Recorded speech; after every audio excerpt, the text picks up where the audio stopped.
আপনাদের সকলকে জানাই তোমার চৈতন্য হোক চ্যানেলের পক্ষ থেকে আন্তরিক ভালোবাসা ও প্রণাম। আজকে আমরা শুনব ঠাকুর শ্রীরামকৃষ্ণের কিছু অমৃত বাণী, যা আমাদের জীবনকে বদলে দিতে পারে। তিনি বলছেন, যত মত তত পথ। মানুষের ঈশ্বর পাওয়ার পথ আলাদা হতে পারে, কিন্তু লক্ষ্য একটাই, ঈশ্বর লাভ। ঈশ্বরকে পেতে হলে শিশুর মতো সরল হতে হবে, অর্থাৎ চালাকি, অহংকার এসব দিয়ে ঈশ্বরকে পাওয়া যায় না। শুধু নিষ্কলুষ মনই তাকে পেতে পারে।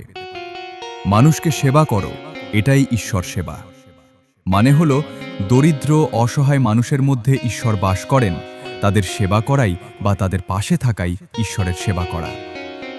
জলে পদ্মফুল থাকে, কিন্তু জল তাকে ভিজাতে পারে না।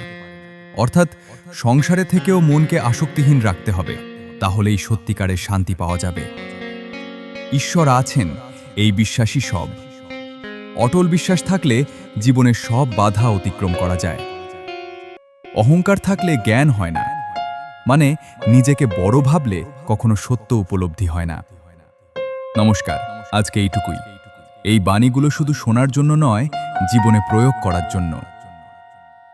আপনাদের আবারও বলছি, যারা ঠাকুরের কথা শুনতে ভালোবাসেন বা আধ্যাত্মিক কথাবার্তা শুনতে পছন্দ করেন, তারা এই চ্যানেলটিকে অবশ্যই সাবস্ক্রাইব করুন এবং চ্যানেলটিকে এগিয়ে নিয়ে যেতে সাহায্য করুন, যাতে করে আমি ঠাকুরের ভাবধারা ও বিভিন্ন আধ্যাত্মিক কথাবার্তা ভিডিওর মধ্যে তুলে ধরতে পারি।